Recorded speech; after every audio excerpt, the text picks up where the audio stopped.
welcome to the Journey Through Yarn Knitting podcast. My name's Rebecca and I'm a knitter and knitwear designer based in Scotland. And this is my little corner of the internet where I share all things knitting, what I've been up to and all the yarny goodness which has come into my life. And today's episode is the first episode of 2025, so Happy New Year everyone. I hope you had a really restful end to 2024 and a steady introduction into 2025 and you're not putting too much pressure on yourselves. I feel like there's always a lot of expectations to change overnight and make all these resolutions, but actually I'm trying to use January, and you'll probably see this through my knitting as well, to ease myself into the year, take things slowly and not put too much pressure on myself. I'm always of the opinion that if nature, we're still in winter, and if nature can take things slowly in January, February, then so can I. And I like the idea of spring being a fresh start. So yeah, lots of knitting, still kind of hunkering down, hibernation mode here, but that means lots of knitting time. So that is what I'm planning to share with you today. I have quite a few projects to share.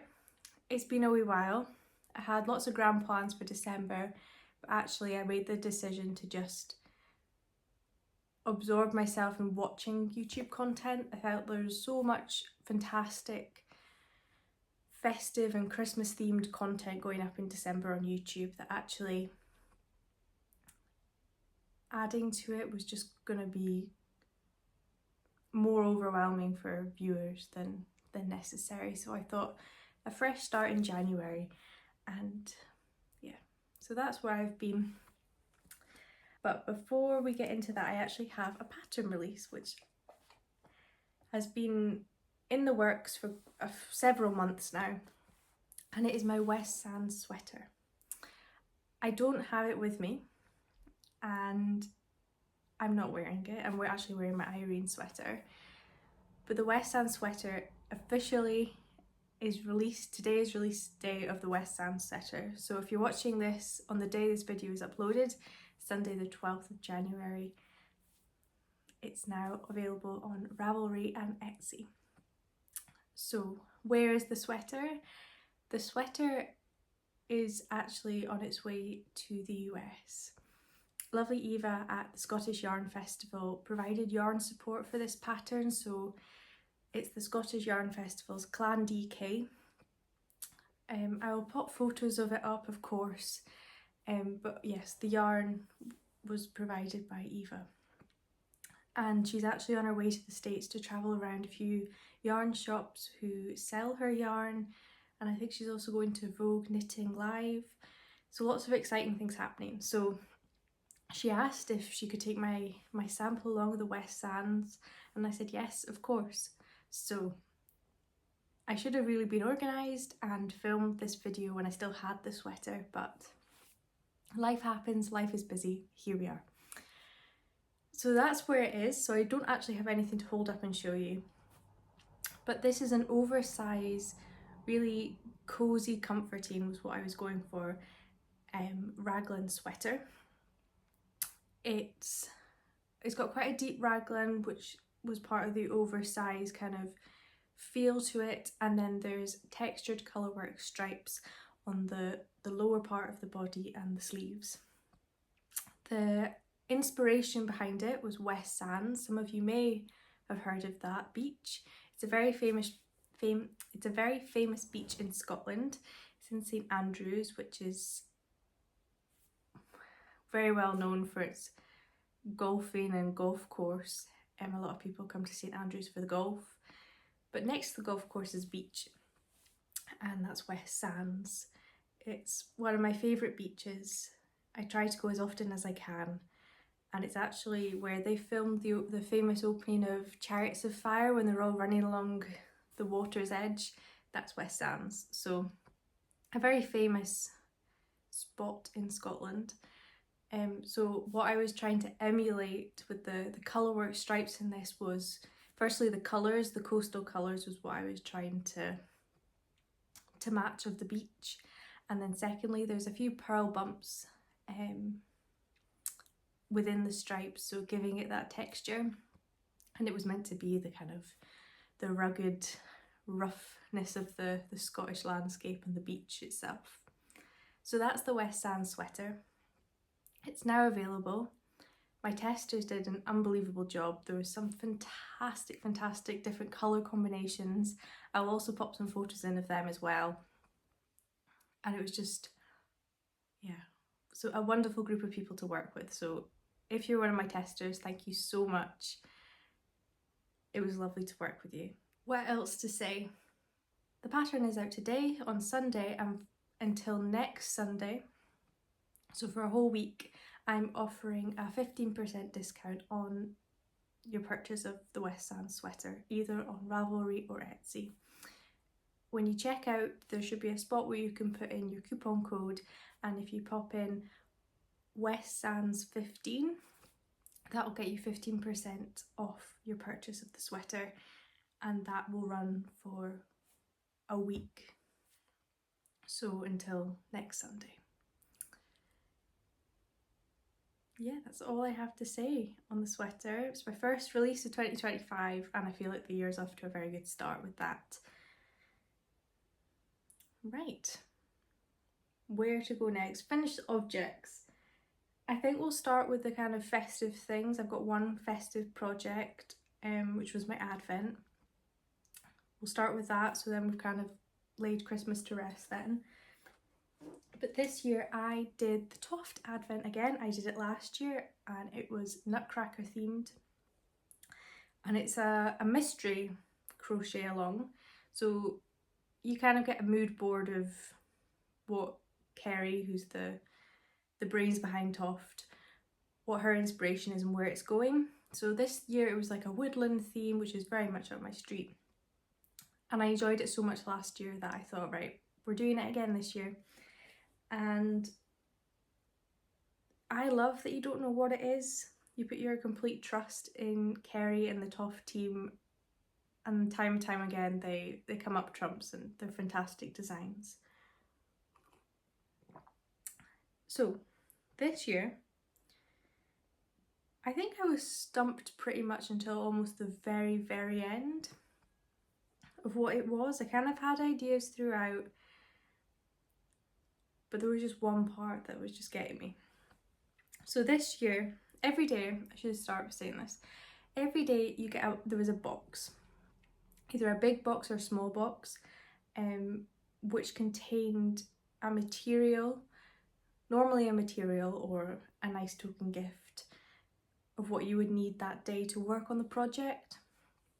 So even that element of mystery was exciting as well, because you don't know what's going to be in the box, where things are going. But this year we made 3 dolls like last year. So these are based on the mini doll form. And we have Hansel and Gretel and a swan.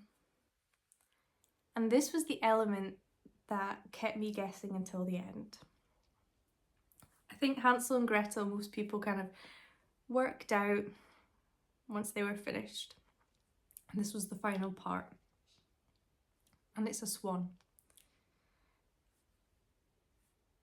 I think there's so many versions of these classic fairy tales and different versions of the stories, and they're so old that over time and word of mouth and like traditions like that, they do evolve and change.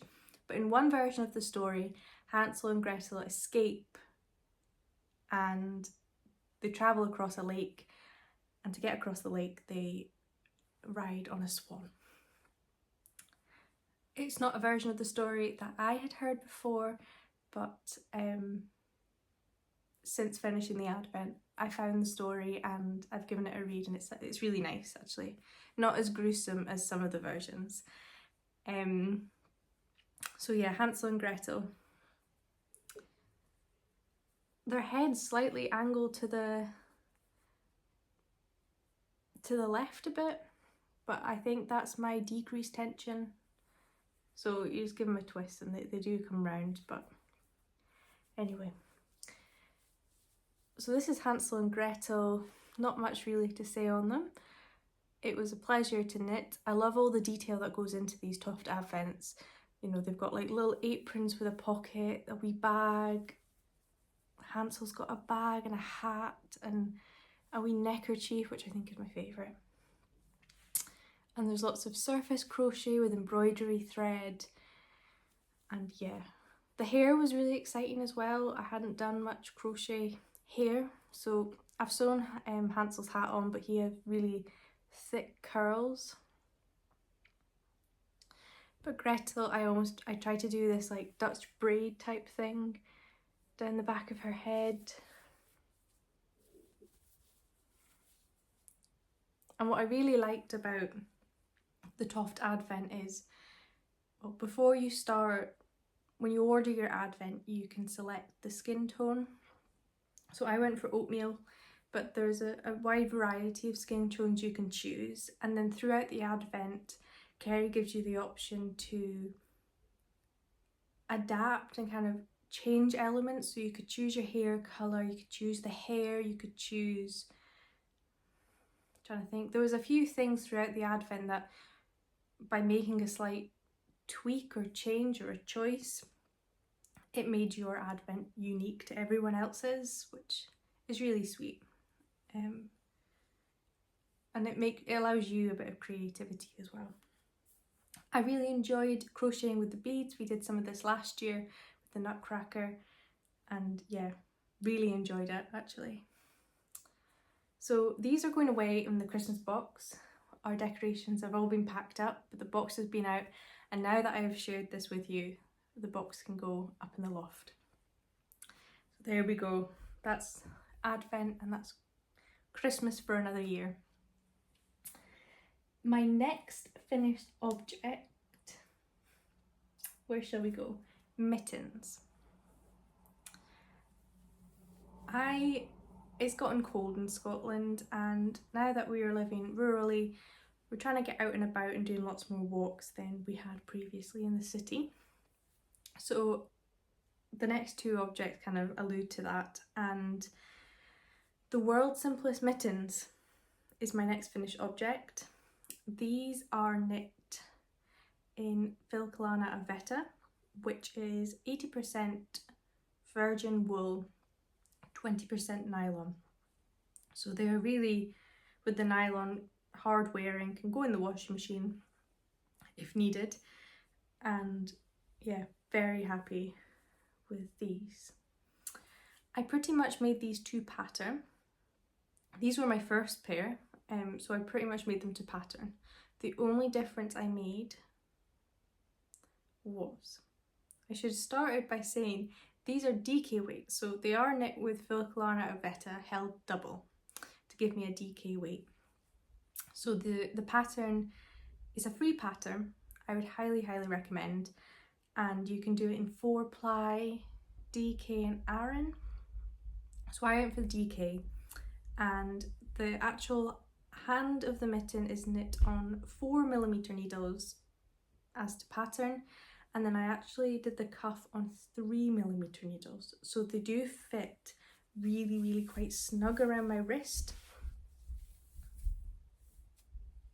which is what I wanted.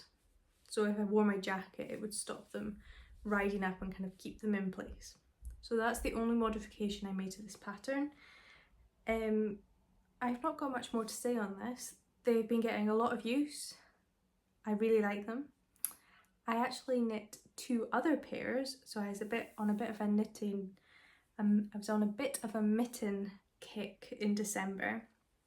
I knit my mother-in-law a pair in this really nice, like deep purple colour, again Filcolana Arwetta, and I knit a grey blue melange kind of pair for my Nana Irene, and again Filcolana Arwetta held double. They went down really well, they're getting lots of use, and this is in the shade Oatmeal Melange, so just a really nice neutral colour to go with all my coats. So that was a pair of mittens, and to go with those, to keep me warm, I finished an Oslo hat. I've knit a fair few Oslo hats in my time, but I've never actually knit a hat of any kind for myself. So I got a skein of yarn from my local yarn shop and I thought, right, I'm going to make myself a hat. I've knit a few Oslo hats, so I know the process and I know they work up quick, and I'm a fan of how they fit. And what I especially like about the Oslo hat, this is by Petite Knit, is the triple thickness. So it's a double thickness brim and then you fold it up, so you've got 3 layers to fit around your ears. What to say about this?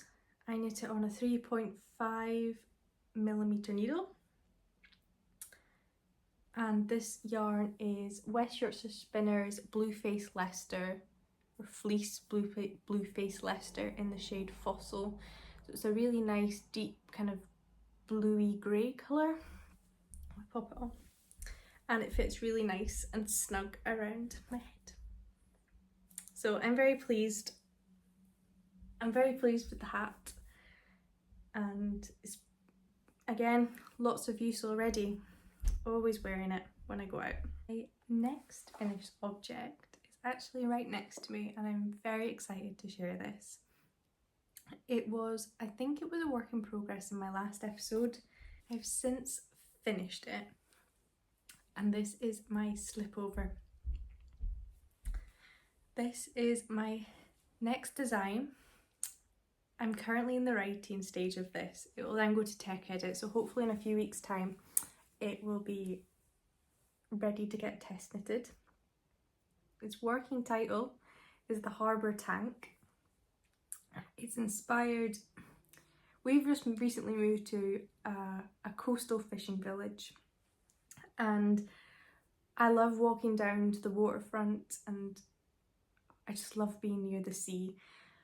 But with it being a fishing village, there's lots of like lobster pots and fishing boats and like these really thick like fisherman ropes, and I wanted to try and emulate that texture and that twist in a garment. So these really chunky wide cables are meant to be the ropes, and within them there's texture as well. And again, there's some texture on the side panels. So that's what the inspiration is. It's got a high-low hem, a split high-low hem. And yeah, I'm really pleased with it. It's had a few wears. I'm trying to keep it at its best until I can knit up a second sample. This is knit in Pure Gint Tweed. I think I have the label actually. Yeah, this is Sanders Garn Pure Gint Tweed. It is 75% Norwegian wool and 25% Peruvian tweed from wool. It's the colour 1035. I'm sure it has a name, but it's really nice. It's this lovely light grey, and then throughout it has this speckled tweed in like deep purples and oranges, and it just adds with the texture. I thought it worked really well. What else to say? It has a double folded collar which fits quite neatly, similar to this collar actually. That's all I have to say on it really. A second sample, I would love to knit a more solid colour but 2 strands held together, so either a mohair or a seri alpaca, just to see what the fluff would add to it. So I'm in the market for a fluff of some sort, so if you have any favourites, let me know. I'm thinking a deep green, like a forest green colour would work quite nicely. You may not be able to see the texture so well, but you can on this sample, so I'm okay with that. Not much else to say on it really. There will be a test call soon. The best place to find out about that is over on Instagram. I post quite regularly there at Journey Through Yarn, but I will also put up a community post when the time comes for a tester call for this. My final finished object is a pair of socks. I think these were a whip in my last episode. But these are Sunday socks. My first ever time knitting a DK weight pair of socks and a pair of Sunday socks. So this is a pattern by Petite Knit, a very well known pattern. I'm sure I'm not telling any of you anything new, but they are 2x2 rib socks, and then the 2x2 rib carries on along the foot, but it has stockinette along the sole. These knit up so quickly, so quickly. They were completely to pattern, and I loved working on these, but I love wearing them more. So what yarn is this? This is Sanner's Garn Perfect. Is it? Yeah, I'm sure it is. Sanner's Garn Perfect. I got this from knit.co.uk. I can't remember the colour of it. It's a really nice, like, light beige colour. But I'll pop it, all the details are in the description box as always. All the yarns, all the links to patterns, etc. will be there. But I loved working on these. They were pretty much my commuting project. I would take them on the bus with me when I went to work, and they were always with me if I was passenger in the car. I would say in a week I knit these up, and they're constantly in rotation. I will wear them maybe like 4 or 5 times if I'm honest. Give them a quick hand wash, 2 days they're dry, and they're back on my feet. So I'm actually really looking forward to finishing this podcast so I can put them on. So they are freshly washed. They could probably do with a deep hill, but I love them. And that is my final finished object. But it actually conveniently takes us on very nicely to the whips. I have 3 whips, none of which I think you've seen before. So, Sunday socks, loved them so much. Cast on a second pair. These were my Christmas Eve cast-ons. And I've only done one, but I have finished one. It's not been blocked. But I have a second one to knit, and as we know, second sock syndrome is real. I will cast it on probably when I've finished my other 2 whips most likely, or probably when I'm start going back into the office regularly. I've been working from home with the weather being quite chilly here in Scotland. We've been in minus temperatures for quite a few days. Where we are, we've not had any snow, which I think is quite normal. But yeah, it's cold. So that's probably when I'll cast on my second one. But here she is. I've made the legs slightly shorter on this than my first pair, for no reason other than boredom. I knit until I kind of had enough of just knitting magic loop 2x2 rib. I thought, no, I'm going to turn the heel now. So that's the length that we're at. I am knitting it in Filcolana Arwetta, which is featured quite heavily in this episode. This, again, 80% superwash merino, 20% nylon, and I'm holding it double to get a DK weight. And this is in the shade 136. It may have a name, but it's not on the ball band. But it's a really nice, like, deep honey yellow. like almost like a Pooh Bear yellow is how I would describe it. Yeah, so I'm glad I'll have a second pair to kind of give these guys a break when I'm not wanting them. I have to say, I think I prefer DK weight socks to just normal 4-ply socks. For process and product, I prefer the process of knitting these. I am a magic loop knitter. I love magic loop. I knit all my socks, most of my sleeves, magic loop.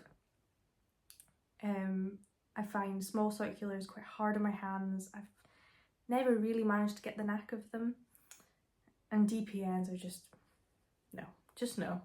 So yeah, I enjoy magic loop. It's a lot quicker than a 4-ply sock, obviously. And wearing them, I like the snugness of them.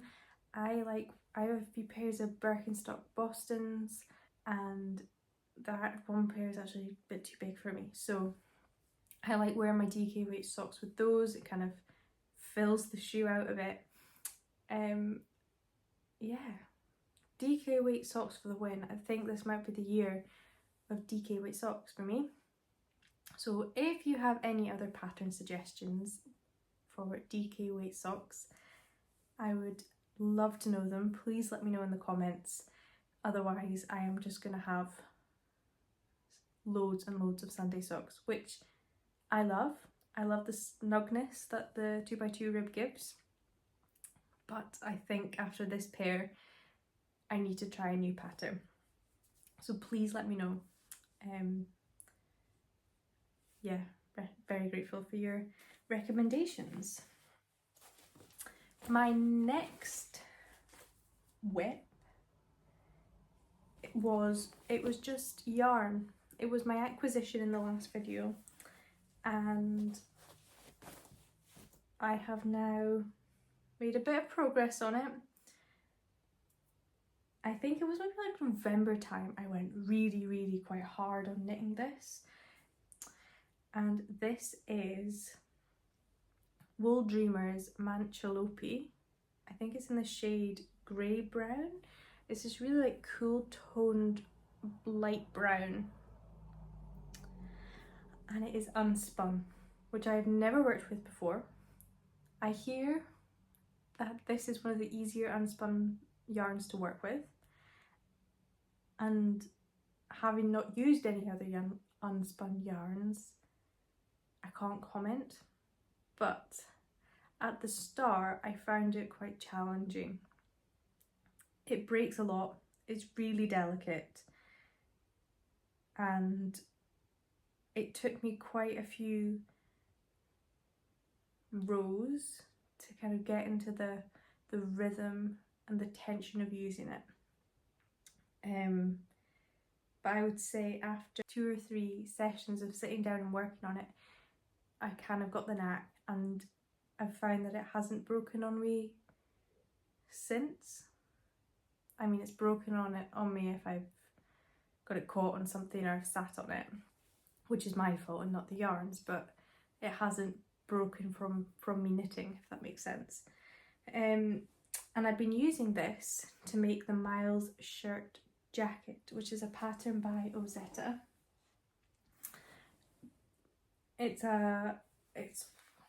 So I've made some progress on it. This was massively, if not entirely, inspired by Ode at Baubles and Berries. She has just finished hers and shares it in our most recent podcast, which I will link down below. And she was going to work on it, and I was very inspired. And I thought that's the perfect oversized cozy jacket for the winter months.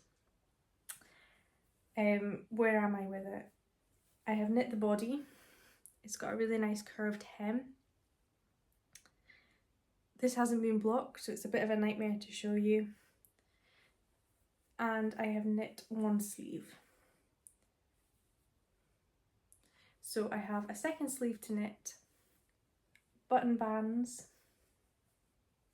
and a kind of standing up collar to add and that will be it.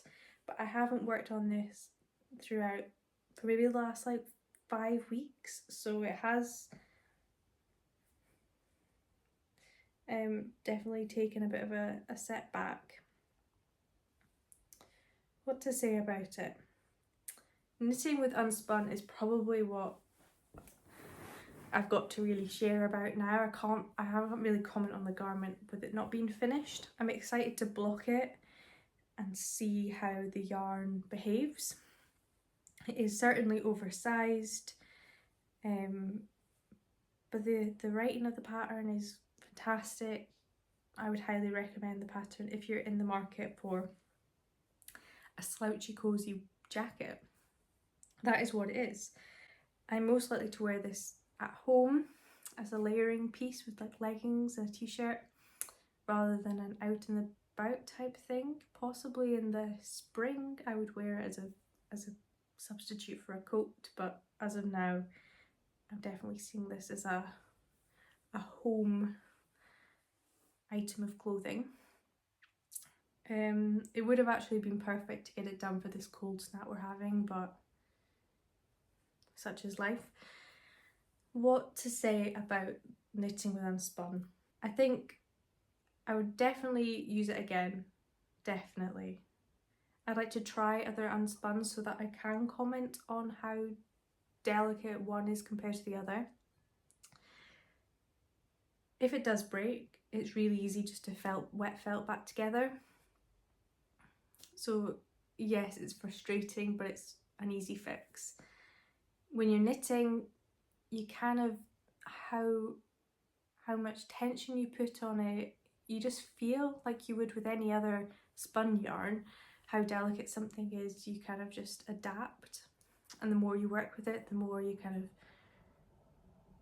do without thinking, really. This pattern has a lot of Italian bind-offs along the hem.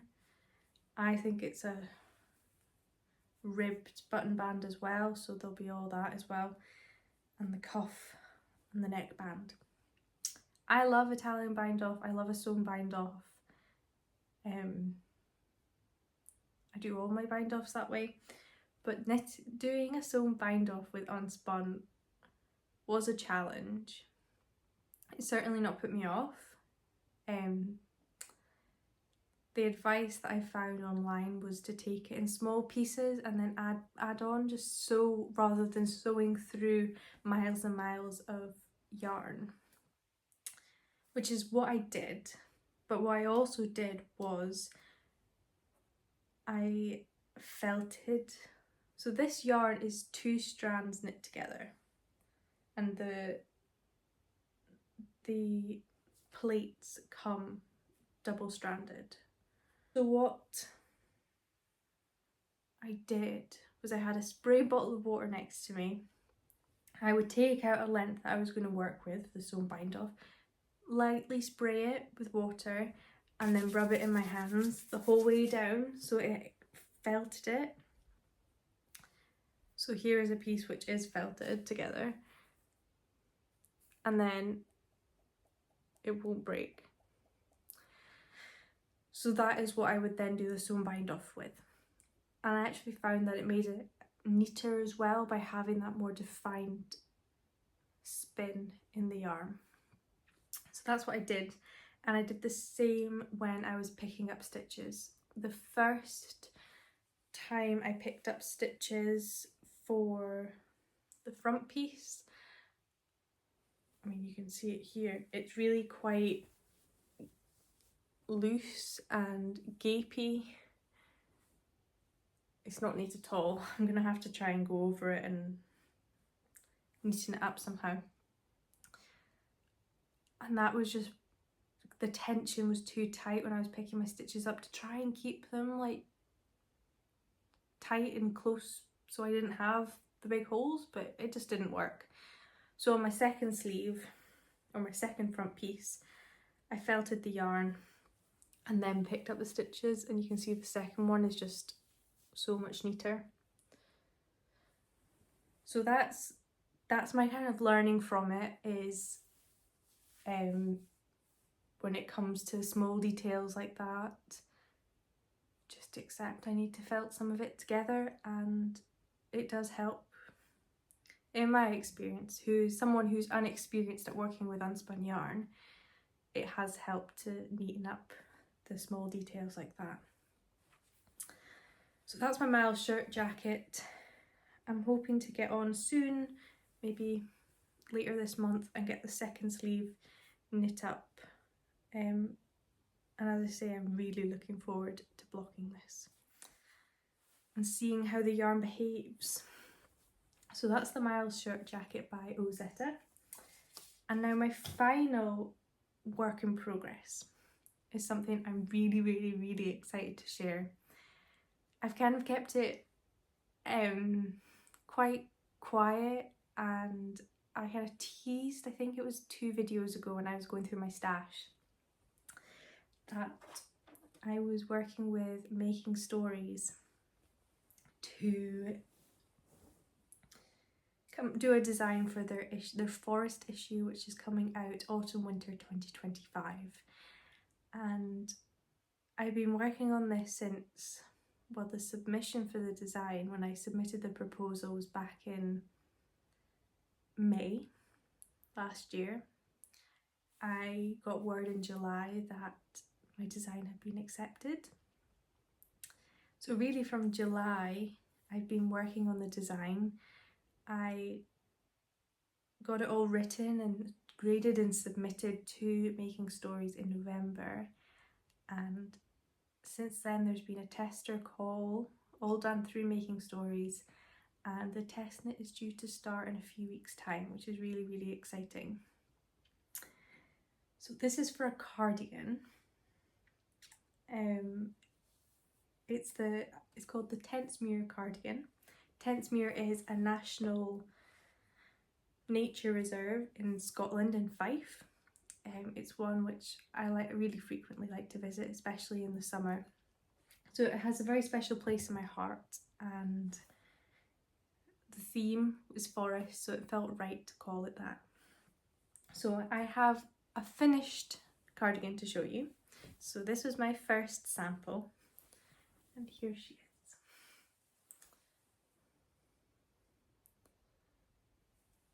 So it is an all over, on the body it is an all over textured cable design, which has alternating cables, and then these columns, textured columns. So the idea behind it was that the cables emulated the trees, these really tall, great pine trees, oak trees, and then the textured panels were the paths. So the paths lined by the trees. So that is all over the body. And then along the back, it is a trapezium shaped back. And there's a different cable which goes along the edge of that trapezium shape on both sides. And then the sleeves are stockinette, but that cable that outlined the back continues up the underarm of the sleeve and right the way into the cuff. So this, yeah, and the button band is double knitted button band. So that's the cardigan. So I suppose it is a finished object. This one is. I finished this back October time maybe. And then, so this was yarn which I had in my stash. This is Uist Wool Alba. It's a DK weight yarn. So Uist is an island, a Scottish island in the Outer Hebrides, and this yarn is a blend of Cheviot, Shetland and Manx Logitan. I hope I'm saying that right. So yeah, Uist Wool, and this was their Alba colourway. So it's a completely natural coloured yarn, as the sheep intended, as the sheep are, and I just love it. This is a really nice like warm brown kind of tone to it. It looks a lot cooler on camera, but I love this yarn and I had it in my stash and I wanted to do something special with it. So when I was offered the opportunity to work with Making Stories, you could work with a yarn brand which they stock, and US Wool was one of them. So I immediately said I'd like to work with US Wool, and I was lucky enough that they were kind enough to say, yes, we're happy to work with you on this. So this was my first one. So yeah, that was the first one in Alba.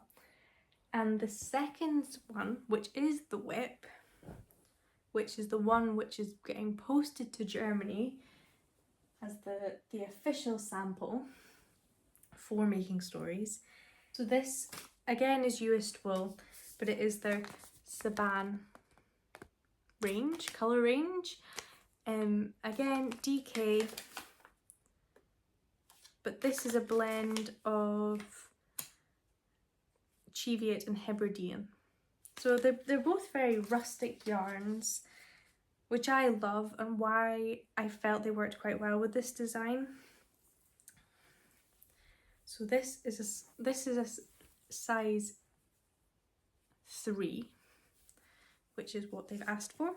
The first one I showed is size 1, which fits me. It's just a bit tighter. This is probably the size which is true to me, with the right amount of positive ease. But yeah, I love them both. So I'm very close to finishing this. I've just a little bit more to go on the second sleeve, button bands, and the collar. So this Saban yarn is a very light grey, and it has these gorgeous like flecks of darker colours through it, some blacks and browns, just giving it that depth, which I love. It smells incredibly sheepy, which is just one of my favourite smells. It's wonderful. And you can see the difference that blocking makes. The cables really open up with blocking. They're quite tight in this whip, where they do open up, and the yarns, it softens so much. It's still rustic, but comparing the two, it really softens up with wash and wear. So that is my Making Stories design. It feels really good to share it. I'm really excited to share it. As I say, it will come out autumn winter of this year in their, I think it's issue 14, their forest themed edition. And yeah, very excited to be working with Making Stories and US Wool. So that is where I'm at.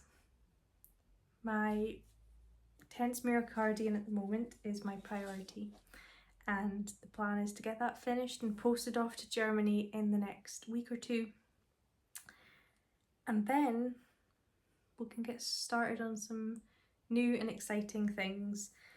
I just obviously have a deadline with that, so that's taken up the majority of my time. What else do I have to say? That's kind of a roundup of all my projects over the last few weeks. I intend to film either a Q&A or include a Q&A as part of a podcast, depending on the response I get. In the last few episodes, I've had a QR code, which I'll pop in again, which takes you to a Google form where if you have any questions, either about anything really, knitting, me, designing, just pop them in. You can also ask in the comments below. Yeah, I felt like the new year is a good time to kind of reintroduce myself, and if you have any questions, just have a bit of an informal chat about things, about life. And I'm also planning on filming what I knit in 2024. I haven't done one of these before, but they seem to be quite popular. I watched quite a few, and I thought it would be quite fun to look back on the past year and reflect on some of the decisions I've made, whether I would make them again, yarn choices I made, were they the right choices.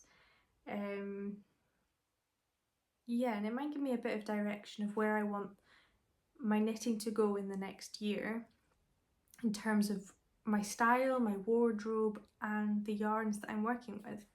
So that might be quite fun. Let me know if you'd be interested in that. And that's everything, really. Thank you again for your time. I really do appreciate it. As I say, the West Sand sweater is now available and the discount is running for the next week. And yeah, I hope you've had a lovely start to the year. Please let me know any resolutions or plans or exciting things you've got coming up, knitting related or otherwise, in 2025. It would be lovely to have a chat in the comments below. And until next time, happy knitting. Bye now.